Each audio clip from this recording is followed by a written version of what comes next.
Well, other than being out of focus, it looks like maybe it's working. John, hello, sir. Stephen, hello, Uncle Guns. Good to hear from you all. I'm going to go ahead and move this over to this side. That's better. And I'm going to open the chat over here, over there. There we go. All right. So, what do we got going on today?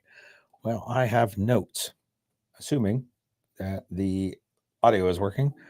It looks like the little thing is moving along all right.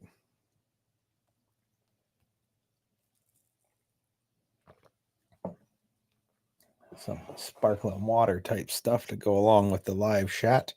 When it's empty, we're empty. Interesting.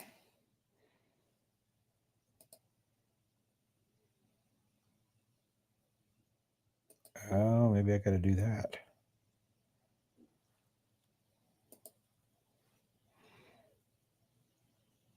Sorry, guys. Trying to get the Instagrams to do stuff too.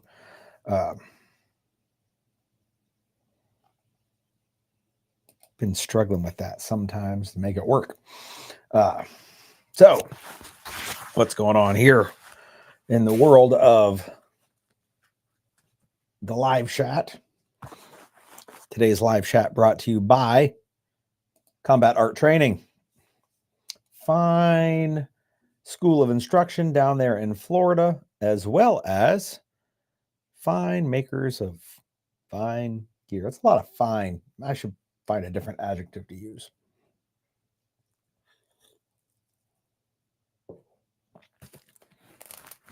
All right. So,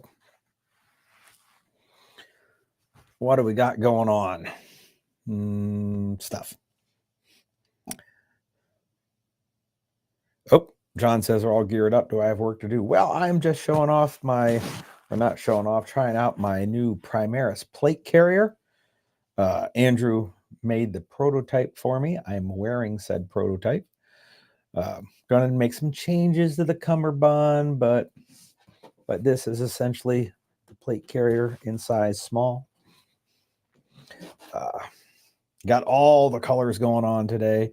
The multicam-ish plate carrier and some AR2 stuff and an AR1 shirt. I got tiger stripe pants on too. Adam Hall, hello. Colt Manny, hello. Awesome folks from awesome places. Let me back over here to my notes. So yes, can I just copy that? Oh, I can. And I can come over to the chat.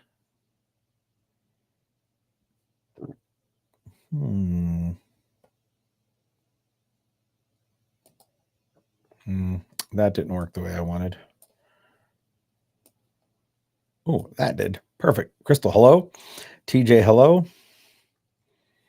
So I can do this. Here is a wonderful link to Combat Art Training, where you cannot buy a Primaris plate carrier yet at this point, but make some modifications to the cummerbund, and then it'll be happening.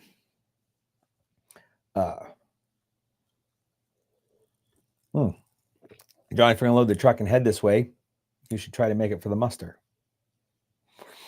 So I think talking to Andrew over there at Combat Art about said plate carrier, there's a possibility that we could do a pre-order limited run kind of thing for size medium plates. Oh, you like the banner, Steven? That was actually, it's a garden flag, I think. Company does all my t-shirts and shit, had it, so I had one made to see if I liked it and hung it up there. Pretty all right. In fact, speaking of t-shirts, there's some First Wave t-shirts over on the First Wave Holsters website, but that same company also makes phone cases, and there are clear phone cases for Samsungs, and I don't know if we did a clear phone case for iPhones or not. But then we did these tough cases. They're first wave tough cases for both Samsungs and iPhones, and tough cases for iPhones and Samsungs that are Tremis Dynamics themed. They're yellow. The first waves are orange. You know why they're that way? Because I lose my phone a lot, and a bright yellow phone case helps me look around and be like, oh, there it is, and then go get my phone.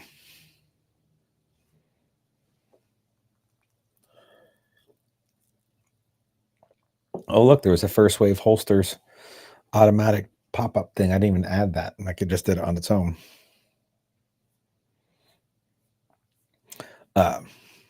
Crystal, exactly. Like, if I'm going to make it, it's got to be bright ass yellow, especially since the phone was supposed to be yellow and it's pretty much white. Tim Larson, hello, sir. Stephen, you asked about the Combat Art bandolier. Pretty slick. It's got 6 mags in it currently, and Bob back there is wearing it. Cornelius Bob, Pete the 8th. But I was going to wear it a little bit at the cover clinic this weekend, and I didn't because I forgot to take it to the range with me. It was also fucking hot. I wasn't going to wear anything extra. So there's that. But even though it was too hot to wear a bunch of extra gear. Oh, crap. I don't need that. Making a bunch of noise. I did wear it a little bit like around the house, and I think I'm going to end up loading it up with some magazines as a throw and go kind of thing. I may stuff. I may take one of those mag pouches and put a IFAK in it of some type, some sort of like I normally do like pull out trays on my IFAK, so that probably wouldn't work. But maybe something in a Ziploc bag or a vacuum seal bag that would fit magazine pouch sized. Stuff that in one of the mag pouches, so it's a grab and go, bunch of mags and a little bit of med. That could be the ticket.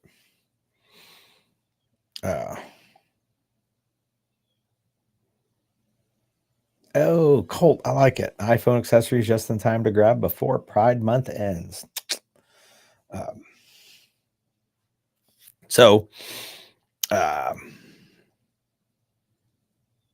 were we talking about? Oh, yeah, the Combat Art bandolier. I haven't run around with it and like seeing how it rides, like, you know, with a bunch of, you know, doing jumping jacks or fucking whatever. But I will. I'll put some time in. Nate, you figured out how to join the chat. Oh, yeah, the other thing. I did mention that we had phone cases. We also, over on the website under the swag department, have trucker hats, like the flat brim things that Becker likes to wear, with mesh and without mesh in the back. They got his stamp of okayness. So I guess if you're into flat brim trucker hat things, we have some of those. And because I wanted to get a couple new water bottles for hiking, there's also some Tremis Dynamics Camelback bottles, like the kind with the flip up straw thing, and you know, like clear green or clear gray plastic. Anyhow, those are over there. Those were those updates. Oh, the other thing, did I bring one? Shit, I may not have brought one from my office. Nope. Well, we did also release the Pegger Goober. Pegger Goober. Pegger Doober. Sorry, not Goober. Pegger Doober. And that is the Parade Ground Ready Sling Doober Mod 4. So it is a Mod 4 style Sling Doober, but we got rid of the Tegris tab and used a leather tab. So it is My good friend Tony at Kentucky Leatherworks cut me some tabs, in which case then, and he put punched, I guess, the holes in it that I needed. And then I riveted them, eyelided them, and turned them into a Mod 4 sling doober. Now, of course, when I used that press to press the eyelets in, it kind of warped the leather a little bit, which is cool because it makes each one a little different than the previous ones. I do have a picture here that I can share. Bring it up on screen. Should be right there. That's what they look like. And since they're leather, we went ahead and put brass eyelets and gold-plated hooks on them. So those released today. They're over on the website under Mod 4 Sling Doobers. The PGR, Parade Ground Ready, aka the Pegger. So if you got a M1A or a Grand, maybe even a cool wooden stocked AK, you want to put a leather sling on it, that might be the sling doober for you. But we made a baker's dozen, so there are 13 of them. They're each numbered, and when they're gone, they're gone. Because I ain't into leather. I do like Tegris, but there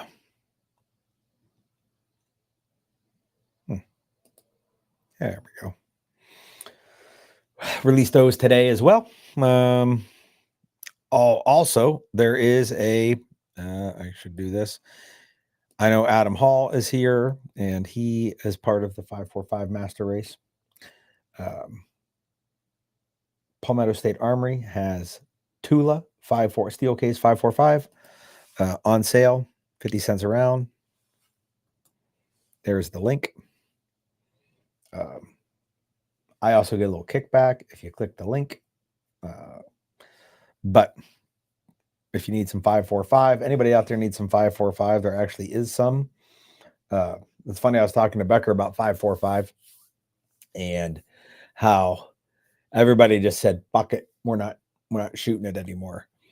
And because there's no 7N6, which, by the way, is trash ammo. Like, it's not good to shoot it. Wonderful if you like to, spend excessive amounts of time rinsing fucking shit out of your gun. 7N6, and I have a couple span cams of it. When you could just get Wolf everywhere, or Tula, unless 7N6 was half the price of Wolf, Wolf's way better. Like, hands down, I'll take Wolf over 7N6. So that was like a stupid reason to quit buying that way back when. Now, however, once the Russian sanctions hit and you couldn't get fucking Wolf 545, or sure, like, I get it. Like, but I mean, hell, even currently, like right now, 50 cents a round for 545, 63 cents a round for 7.62 by 3.9. So it's considerably cheaper to shoot a 74 than a 47, and 68 cents a round for Fiocchi 556. 545 still a better round to shoot as of today. Right now, like, it is more economical to shoot a 545 than any other rifle cartridge of note.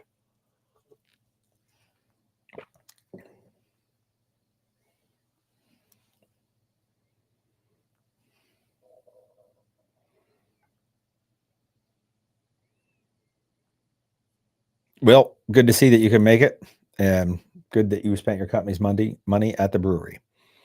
Yeah, Adam, 7N6, I agree. Like, it was the way to stockpile affordable ammo, and like, if we got down to that, man, things are fucking rough. My favorite was Hornady had some steel cased ballistic 60 grain ballistic tip shit, which they currently have brass cased ballistic tip, the same 60 grain ballistic tip, little red tips. I I don't ever see the brass case. I think it's called Hornady Black. I don't think the case is black, like black nickel either. I don't know why it's black, but same loading in a brass case instead of a steel case. But they used to sell 50 round boxes of the steel case ballistic tip, and that shit was awesome. But I am now down to like less than a full loadout of it. It's what I keep in my 20 round mag when I want to put my rifle in a tennis racket bag. And then I have a Go Time Bulgarian mag full of it. And then I want to say my chest rig, my AK chest rig holds 4 mags. And I want to say 3 of them are full of the red tip. And I have 20 loose rounds, like not enough to fill the last mag with it.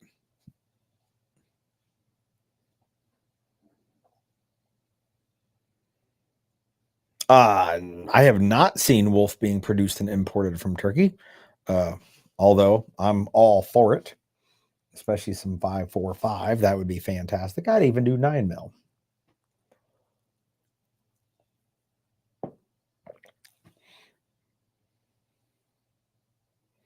Hornady SST. Was that what the old steel cased ballistic tip stuff was? It's discontinued. They replaced it with the brass case shit, which I rarely ever see it in stock. And the last time I looked on Ammo Seek, it was like 98 cents a round, which is fine for like a higher end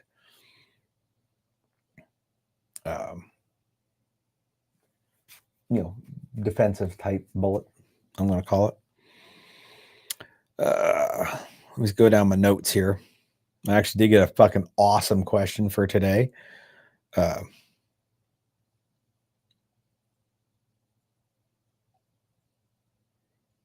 Colt, well, if you have, bear with me, Colt, if you have any of the SST boxes, the 50 round boxes, like floating away in your stash, I would like to buy like 2 boxes of that.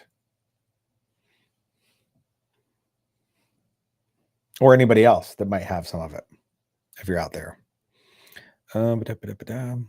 We are a little over a month to the muster. Don't know if you guys realize that or not. I'll give you a link. Like 6 weeks to the muster, something like that, a little under 6 weeks. So that's happening. Y'all should be signing up, coming over, winning some free shit, getting some instruction. Brian, hello, sir. Oh,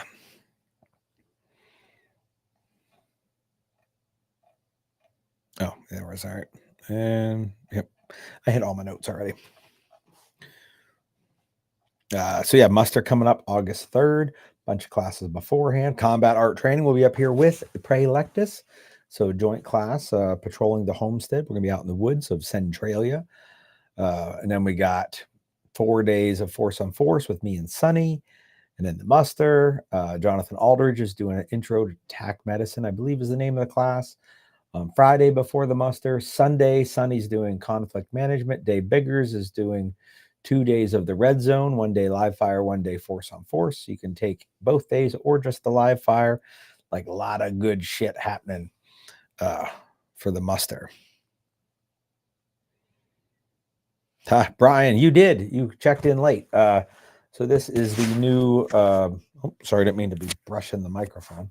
This is the new Primaris plate carrier from Combat Art Training. It's going to have a little tag somewhere on it that says Tremis Signature Series when he makes the pre-order. He'll probably do them for size small plates too. So like if you have a dwarf or a wife that does not need a size medium plates, but he's going to do mediums, I believe is the other option. But this is the prototype, and it's only kind of part of the prototype. So I have a shoulder pad on this side, and I do not have one over here, so that when I was showing it to people over the weekend, they could see how the shoulder straps attached. The whole point of the plate carrier, actually, it started with I have a plate carrier here. It was tough to find a carrier for size small plates, 8x10s. And we can go into a long conversation about wearing 8x10 plates. But suffice to say, if you're looking for 8x10 plates, carriers aren't the easiest thing to find. And like I have a Cry SPC that had to be modded. So it would, because size small Sappy is still a little bit taller than a size small swimmer's cut plate. So way back in the day, when I was working at Tactical Response, AR500 was one of the like channel sponsors for James's channel. So they said, hey, if we need anything, and some of their plate carriers were made by Shellback. They made the Banshee too.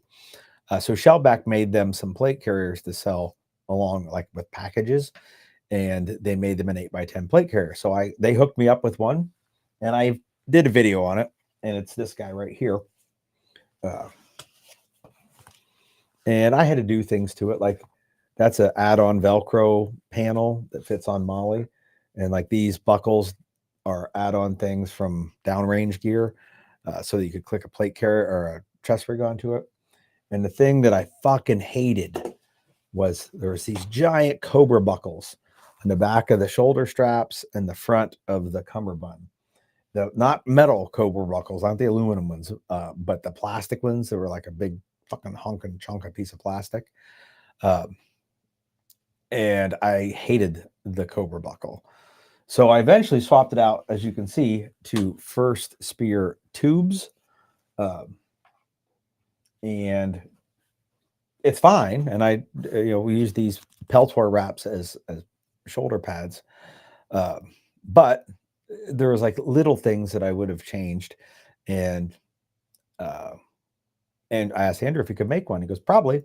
So I left him that plate carrier for sizing. Had my plates in my Cry carrier, and sent him some drawings, and we talked on the phone, and then did like video chats pointing at things, and he made a prototype.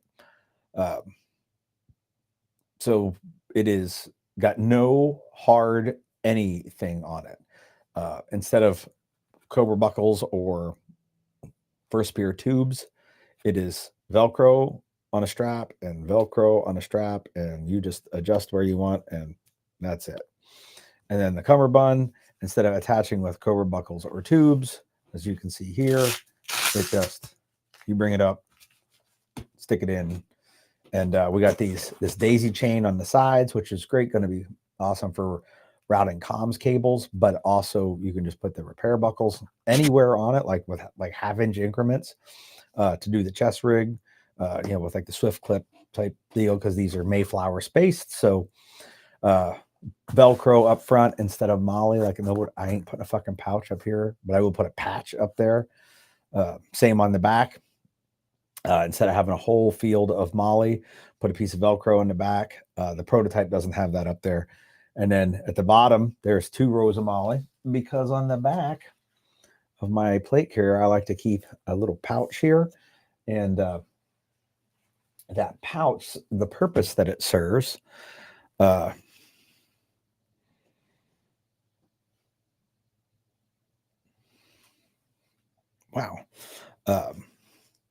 purpose that I carry the little admin. It's not admin, I guess like a GP pouch, like 6 columns wide, is when I'm wearing a chest rig and my 2 radio pouches, I have like blade style antennas in them. When I put on a plate carrier, my plate carriers are set up with remote antennas. So it's like a cable with the antenna at the top of it. And I have those routed through the back with the antennas at the top of the back of my plate carrier.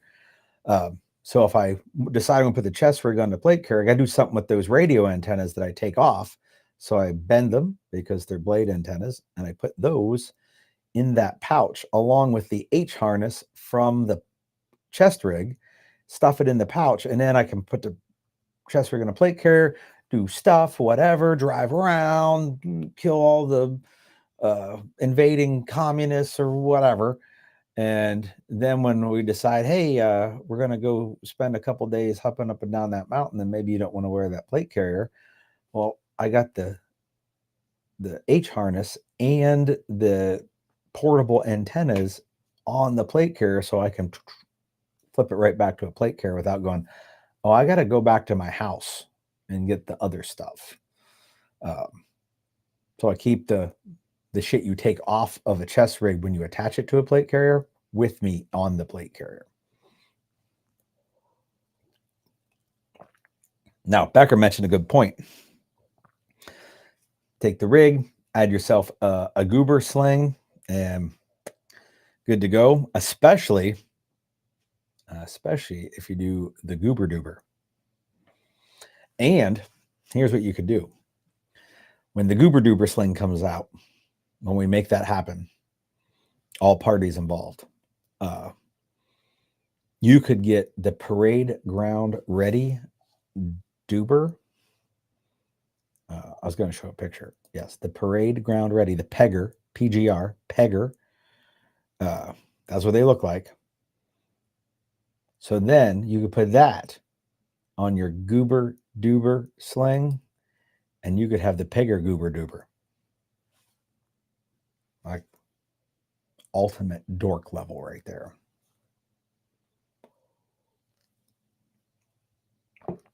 But back to the original point. I don't know what that was, but it had to be better than talking about Pegger goober doober.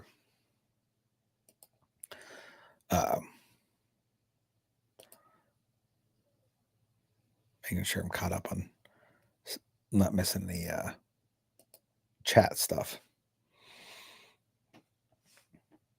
I don't know when we'll have the plate carrier up and running.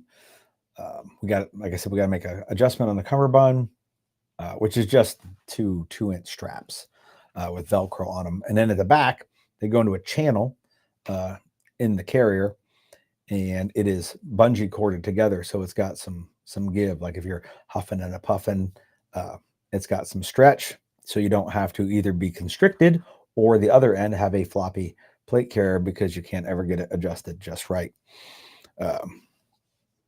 So we're going to make a couple little adjustments on the lengths and how we're attaching that. And then we got to just convince Andrew how to do some pre-orders for it. And I think I'm out of the little labels we put on the old sling doobers that said like Tremdyne. I think we're going to get another batch of those that say Trema Signature Series and put those. Oh, we should put them on the Goober Doober sling. When we get our stitch bitch to sew the extra piece on it, we can have the little tag added that says Trema Signature Series, and then also put it on the Primaris plate carrier.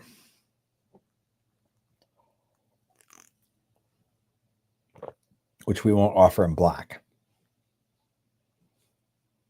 No black.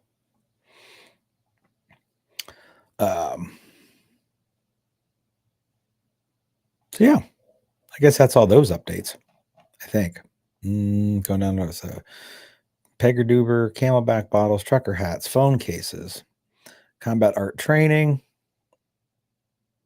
Mark Bach says, thanks for texting him back. I thought I did.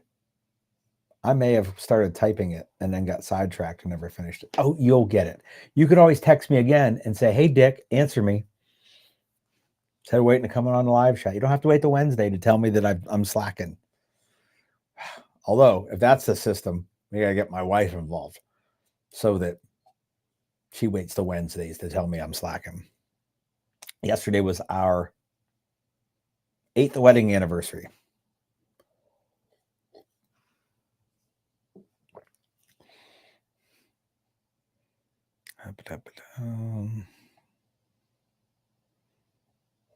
Trust was broken. That's right. We'll rebuild it.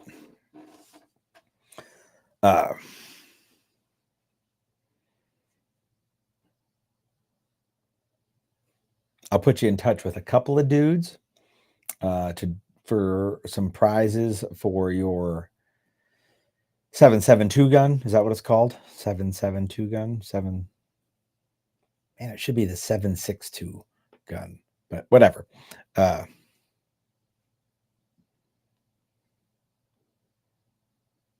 Javier, hello, sir. Becker, she is the luckiest woman alive.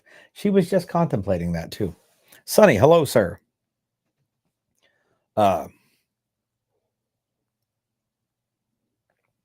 yeah, I'll put some dudes in touch with you, Mark, about getting some prizes that way for your shooting match there on up in the northwest end of Texas, and we'll get you some holsters out too, which we wanted to do last year, and it kind of just like forgot all about it until after it was over. So we'll figure something out there. Speaking of Texas, have a plan to be in Del Rio in October and in Paducah in November. I think I got the months right. Don't hold me to that. Somewhere I have a link that I could copy and paste, but there we go. Copy, paste. This is everything in Texas.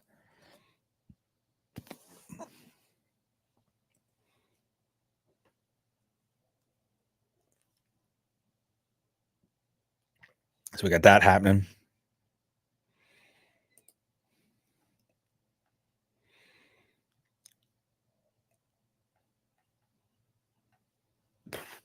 So I will go right into the question because there was only one.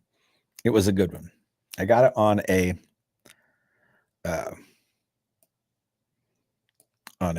text message, as a matter of fact, and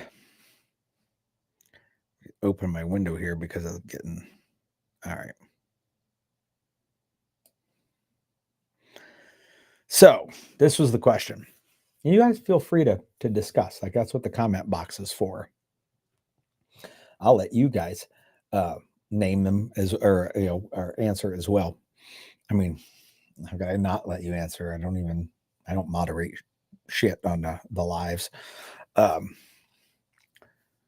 What's the top 3 skills that you see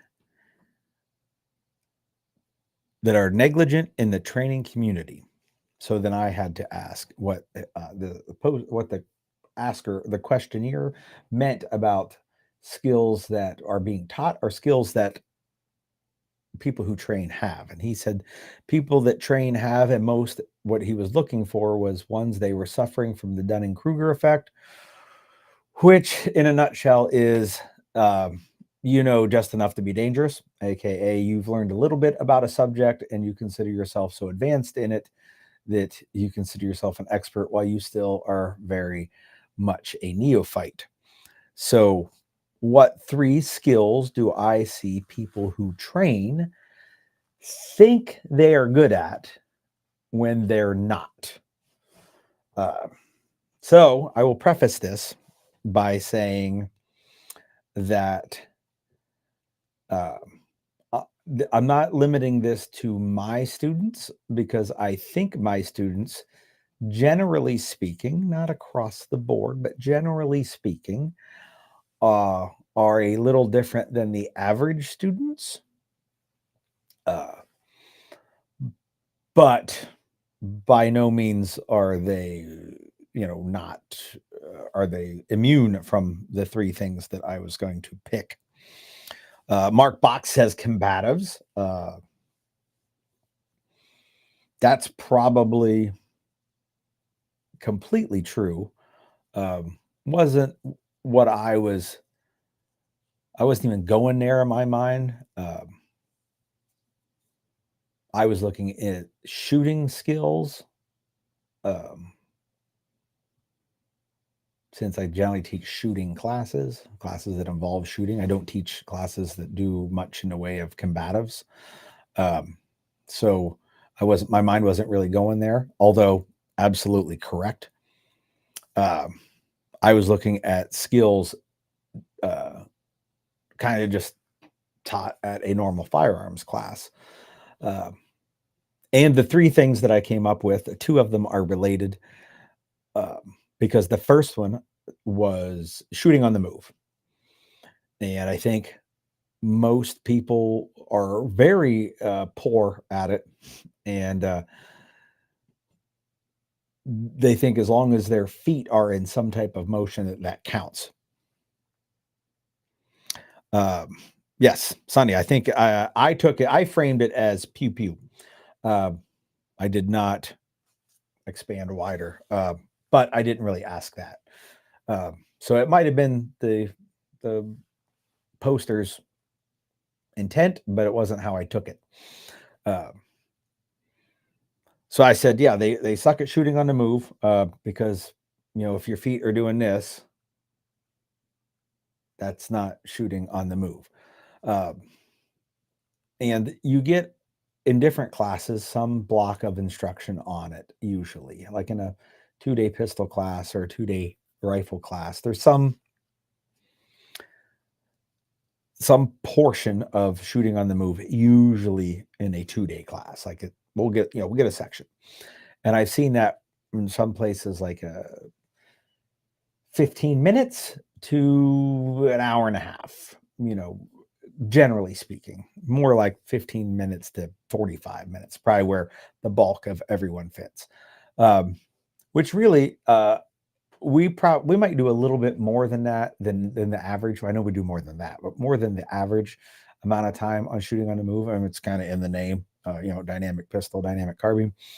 But we still, like, I think we spend, if we do a couple of hours of that, it's enough to show a body of students that, wow, we're not good at this at all, and we need to keep going with that.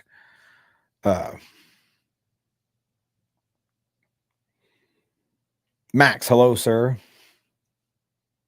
Vic having the rifle zeroed. It's on the gear list. I don't even want to deal with it with them. Nate, shooting on the move is the hardest to grasp. Well, at least there you're admitting, like, hey, this is something I'm not good at.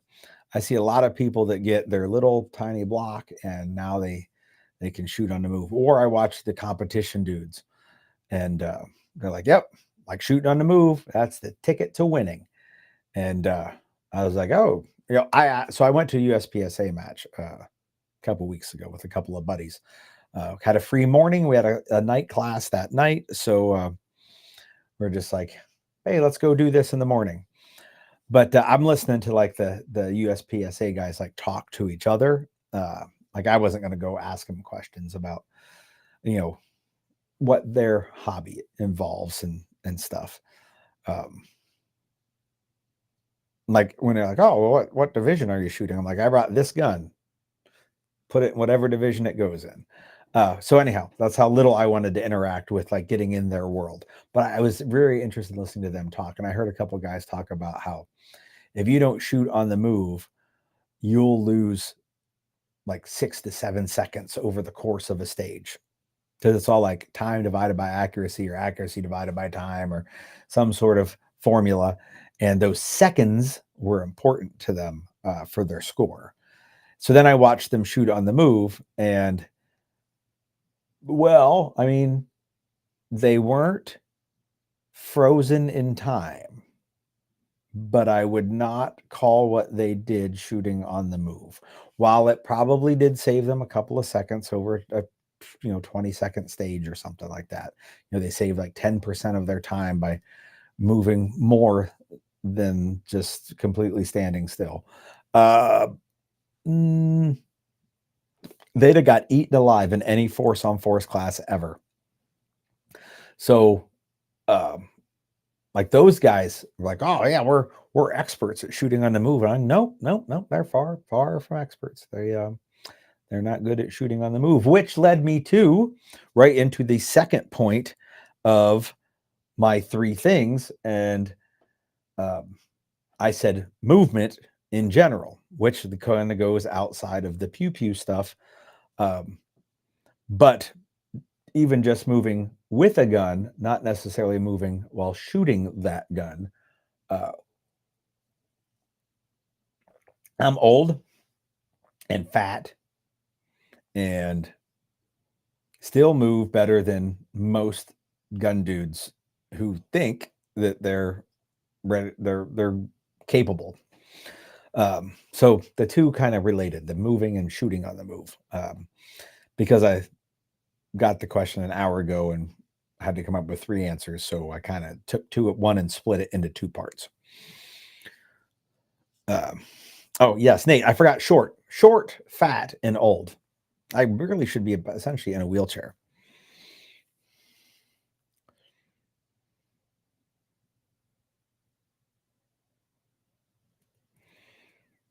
Ooh, Sonny's got some great answers here. Very big picture. I like big picture. Basically, it's the middle I don't like. I like getting into the nuance of something in particular, and then I like big principles.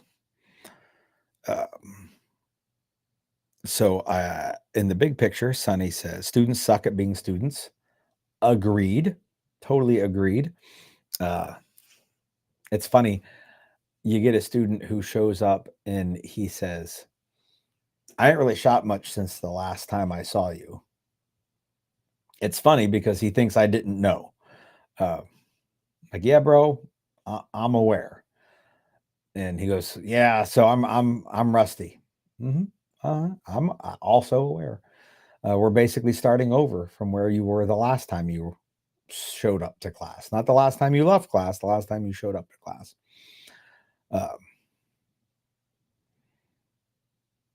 But that wrap part of that as being a shitty student. The guy who goes to a or 2 training classes a year, and those are his practice sessions as well as his training sessions. That gets I lump that into being a shitty student. Folks avoid depth of knowledge and skill rather than collect a number of skills, tricks, and techniques. Yes, all the different tools for the toolbox. Now, I like the tools for the toolbox approach in a manner of speaking that when you get exposed to new tricks and techniques, like there's a time that I look at those and go, is this worth exploring more? No. A lot of times it's no. Every once in a while, I might need to change what I'm doing and explore this some more. What I don't like doing is going, oh, well, that was interesting. I'll try to remember that for later. It's either worth exploring more or it's discardable. Soft or non-existent focus on physical conditioning that is relevant to fighting. Yep, myself included.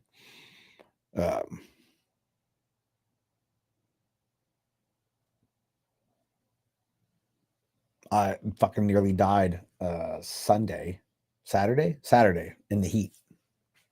I used to be so much better at fucking physical exertion in the heat. This Saturday, I was not. Eye opener.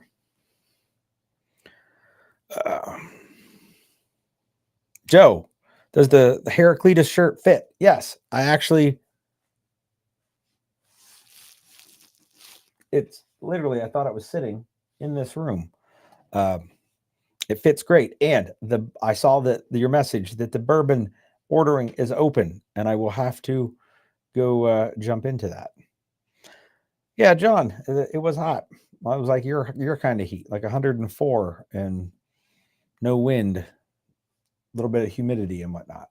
I drank 7 quarts of water before I peed once, and then promptly came home, called Crystal, and had her give me a liter of IV, to which I felt way better. Yeah, so after 7 quarts of, well, it was 7 quarts out of my 1-gallon jugs, and then I had 2 16-ounce bottles with liquid IV in them throughout the day, which is way saltier. I mean, they're like, whatever, fucking mango flavored or something, but it's still pretty salty in the liquid IV. So I drank those, and on the way home, literally was locking up from muscle cramps. called Crystal and said, hey, you want to come over and give me an IV? Because you ever try to give yourself an IV one-handed? Not going to happen. I literally, if she wasn't available, I was going to give myself an IV and I was going to do it in the top of my foot because I got nice big fat veins in the top of my foot or feet. And I can use both hands to put it in. But she was available and came over. And when she came over, she was like going through my fucking totes of medical supplies, getting the IV stuff ready. And then I went and started vomiting. And I was like, oh, well, vomiting and the muscle cramps, the not peeing more. At that point, I wasn't sweating anymore either. I was like, this is like a heat exhaustion moment. And then a liter of the good stuff later, and I felt pretty fucking good.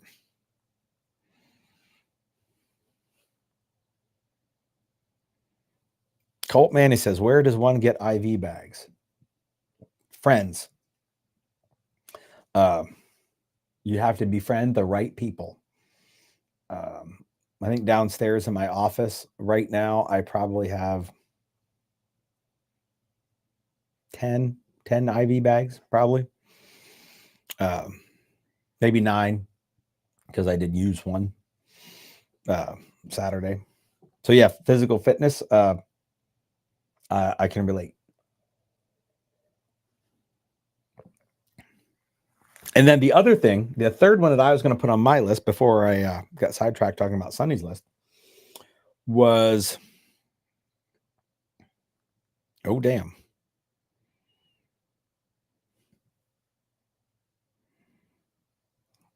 That would be rough having a customer, like in a customer's house, and then they have a fucking stroke out from the heat. Colt says he can't even befriend the wrong people.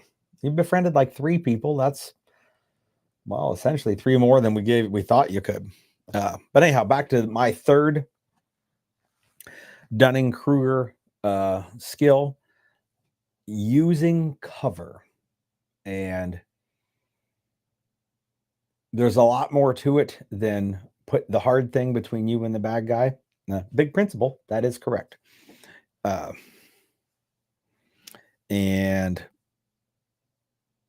using cover well, I see this a lot with the internet commandos, where that's their answer to not having other skill sets. I don't need to be physically fit. I'll just use cover. I don't need to be able to shoot on the move. I'll just use cover. Like everything, many things fall into the excuse of, I don't have to be good at this because I'll use cover. Well, the problem is they don't fucking do that well either. And again, most classes will have an hour of block of instruction on using cover, a couple different pieces of it, and like a technique for using it from different heights. That's pretty typical. And that skill set of utilizing the cover to its best advantage is not able to be broached in a 2-day rifle class. I would say you have an understanding of what you need to work on after 8 hours of instruction on using cover. You won't get good at it until much more. But the interweb folks and guys that have been to a class or shoot IDPA, or just, that's just their default answer that negates whatever you're saying to them. Well, I'll just use cover is their answer. And I'm like, great. When are you going to learn how to do that and not suck at it? To which they and then they get eaten alive if they ever do any force on force. So, you know, what the hell do I know?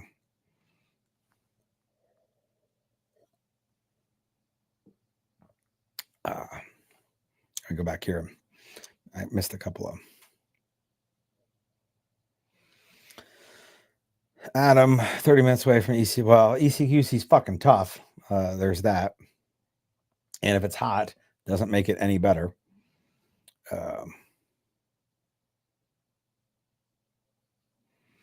I'm not sure who Max is answering when he says including lactated bringers. I think I got 3 bags of lactated bringers downstairs, and the rest is all saline.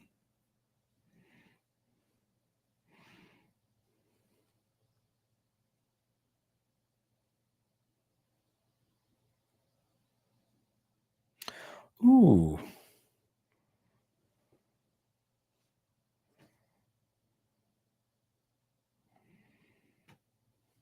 So we're talking about heat. I'm coming back. I want to hit Sonny's next group. Funny how his 3 fall in similar fashion to the ones I was talking about too. But Javier says he almost passed out, or he did pass out at my house from, I don't know if it was heat stroke, but like maybe heat exhaustion. He did dynamic week right before the muster, right after the muster. Were we doing it before or after? I don't remember that year. And yes, we went out for class dinner at Fourth Taco, best place to eat in Bloomsburg.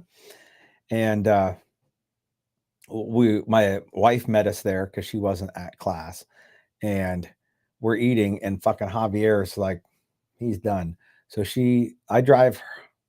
somebody drives her truck home, and she drove his truck home, or she may have walked up and met us from the house here and walked up to Fourth Taco, and then she drove him in his truck back here so that he could get in the AC. And he literally sat in front of our like 83 trillion BTU air conditioner. Like the couch sits literally right in front of it. He just crashed out on it in front of the AC, and he was done. Now then he woke up and cleaned my fucking pistol. So, I mean, I don't even know if that was the same day, but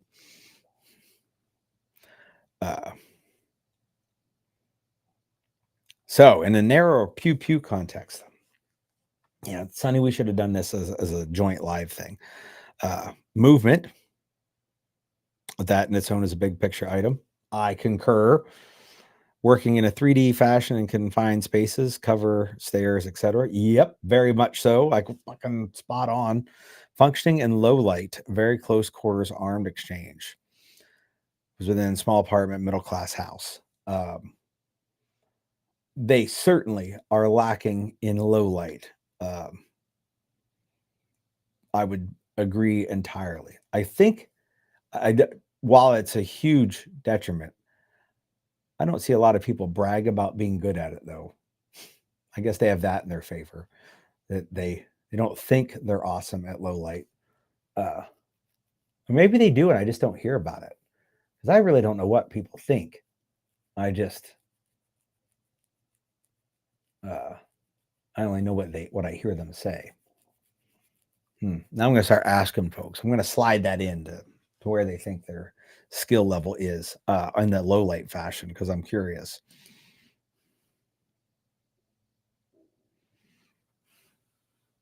Nate says we need to do more low light classes. Well, now that Nate got us a range where we can do low light stuff, we'll be doing more low light stuff. But with July being a travel month and August being a fucking busy as fuck month with the muster and all the surrounding stuff, it'll be like September. And we got something coming in September. Probably put some more night stuff in the fall as well. So that will be happening.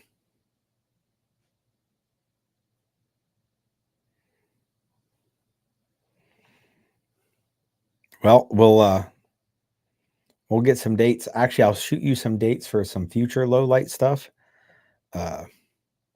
And like make sure that it's not being used by, police quals or something. And you tell me if that works for your personal schedule. Like, if I got a couple weekends to choose from and there's one that you're going to have that Saturday night off, like that's the one we'll pick so that you don't get stuck, cruising around the coal region, arresting meth heads. We can come out and shoot some low light stuff. We'll do some more pistol and some more carbine. And then whenever you get night vision, you can jump in and do the night vision shit too.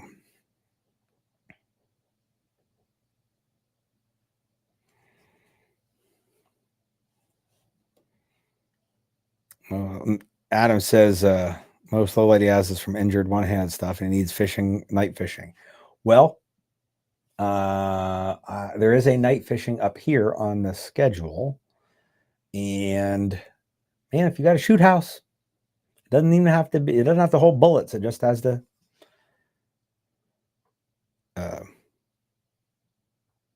oh, Nate wants to know info on the Jerry's. I will text you when this is over with what I had heard about them. And but yeah, Adam, we'll travel and do fish stuff. I know, like getting you out here is fucking like pulling teeth. So if we can find another location, we can do it at down your direction. Didn't we talk about that once before? Fuck, I don't remember.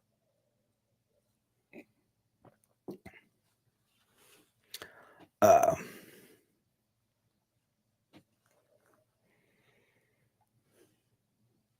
right. So anyhow, those are my three: using cover, moving, shooting on the move. And I agree that they're probably terribly inadequate at low light too, even if it doesn't fall into what I see as the more obvious Dunning-Kruger of, I think I know enough to be an expert when I just know enough to, know their correct terminology. Adam, yes, that's what Nate is looking at, some Jerry 31s. I collected some info from him, for him, from a couple of students that have them. I'm just terrible at texting people back. Or maybe I'm terrible at texting people in certain professions back, because both people who I owe some messages to in tonight's live chat work similar jobs. Oops. Jimbo, hello, sir. He's at work.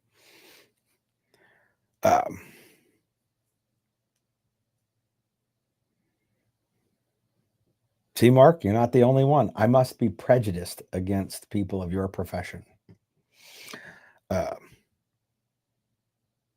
Actually, most of them deserve to be prejudiced against, but every once in a while, there's a couple of them that are all right. And they're the ones that I haven't texted back. Oh, God.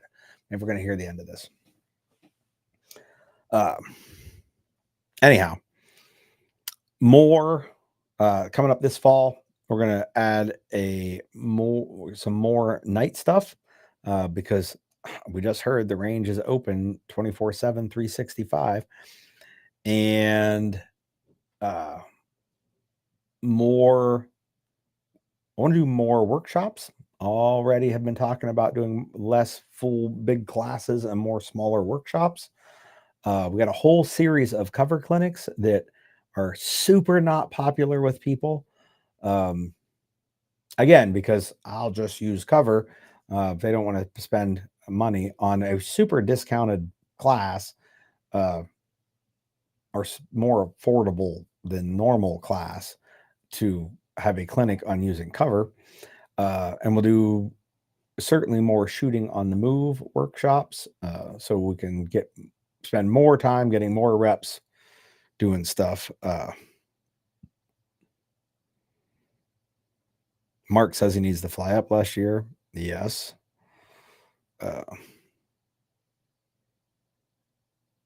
Yeah, Adam, I can take the Jerry info tomorrow and pop it on a Patreon post for you too. TJ brings out it's less hot at nights. So we did the first time we used that range, the dark range as I call it. We used it in February of last year because Nate hooked us up with it and we're like, well, fuck, we got to go use it. So we put on a night vision study group, had like 15 people show up. It was like 8 degrees out. It was the most miserably fucking cold night. And there was still snow on the ground and there was a full moon. There was so much fucking illumination. You didn't even need night vision because the moon reflecting off of the snow, and it's surrounded by trees, but it was February. So there were no leaves on those trees.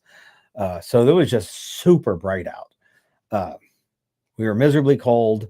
You didn't actually need night vision to shoot, and it was still great. So that was it was a good time, and everything we've done out there since has also been a good time.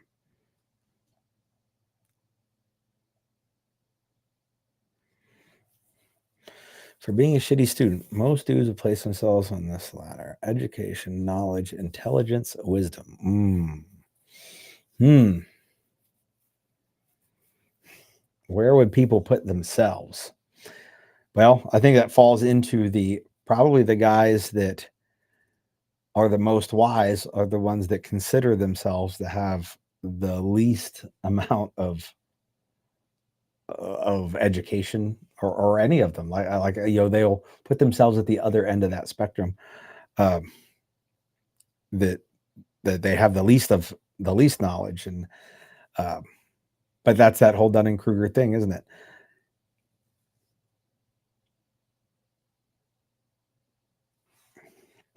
Steven, I really want to get to a cover clinic. Schedule and miss the gig season. Well, we're going to do more cover clinics, especially coming into this fall and all of next year. So just in case you all missed the memo, Dynamic Week 6, which is in September of this year, is the last dynamic carbine to be on the schedule for at least a year or more. Dynamic pistol in Paducah, Texas will be the last dynamic pistol for a year or more. Next year is going to be focused on one-day workshops. So different types of workshops, cover clinics included, shooting and moving workshops. Those will be big, and we're trying to take big classes, look at the little sections, take one of those sections and spend a day and expand it. And then a different one, take a little section, take a whole day and expand it. So instead of giving you the big, the sampler, which is what like a 2 or 3 day class is, we'll get more in the weeds on the individual blocks. That is going to be 2025 for me.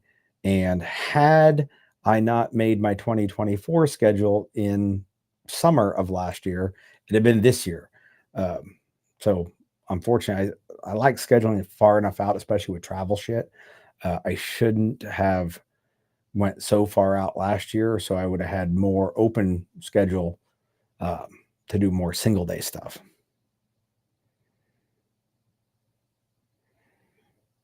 Fish in 2025, yes, absolutely, Mark. There'll be fish classes in 2025. We're going to do over the winter. We're doing one Saturday a month for, I want to say, October, November, December, January, February, March, here in Scranton. One day's the shoot house that we have is open later on Saturday than it is Sunday, so we get more time if we break it over Saturdays than to do full weekends. And we'll just do fish. What we're doing: fish 1, then fish 2, then fish 3, then fish 4, fish 6, and then a fish workshop. Now, just because that series is set up doesn't mean we're not doing more fish classes. I'd like to do some next year also that are back to back, like fish 1 and 2 on one weekend, and fish probably 3 and 5 on another weekend. 3 is low light white lights, and 5 is low light nods. 4 is all force on force, no force on paper, or force on target, as some people call it. It's just always live opponents. And since we pirated more UTM, we can add that back on. But I think if I'm doing back to back, the low light white light and the low light nods fit better together, and then 1 and 2 obviously fit together. We'll do a fish live fire again. We did that with like a tape house, but we used like black murder plastic to make thresholds. You didn't know what was on the other side of the threshold when you opened the door, and we had open working doors outside on the range, so we'll be doing that as well.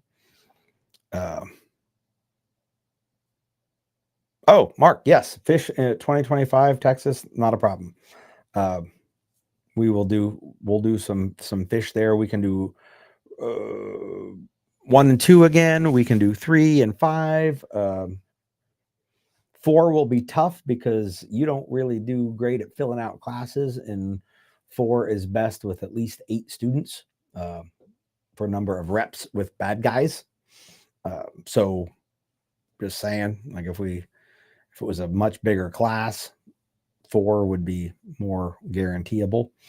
But yeah, absolutely. We can do it down. We can do a fish down there. In fact, maybe I could do something where I do a little tour of leaving Pennsylvania and hit Texas, maybe in 2 locations and like, a couple different weekends there. Maybe that'd be a thing.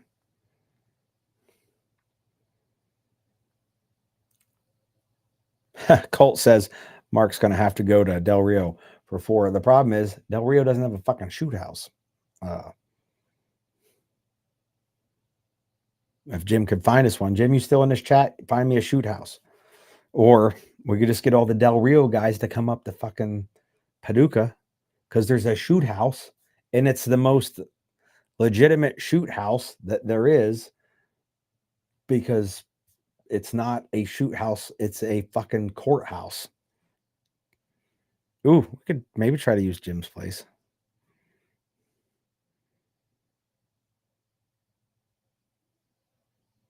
Well, Mark, before we go waging war, Del Rio versus Paducah, the range, the live fire range, I'm going to call that a draw.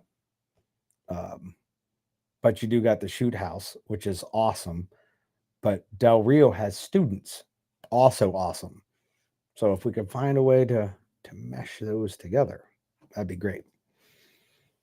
All right, it's 9:14. I've been here for more than an hour.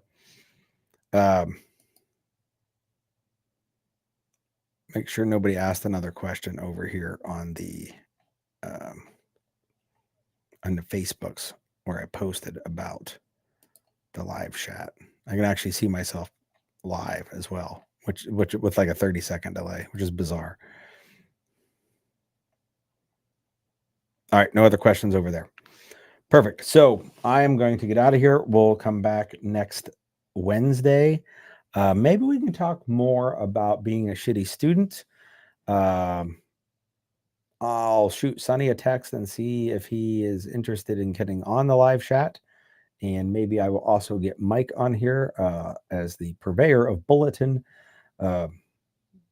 which is all about students, putting students in touch with instructors. And maybe I'll dig somebody else. We'll do 4. Like, can I fit 4 people on the screen at once? Oh, according to this, I can. I can do up to 5. So maybe we should get 5 people on here to talk about learning and teach from a teacher's perspective. Bet he forgets to text us. I will text you. Damn it. All right. I'm out of here. You all have a wonderful day, and I'll see you next Wednesday.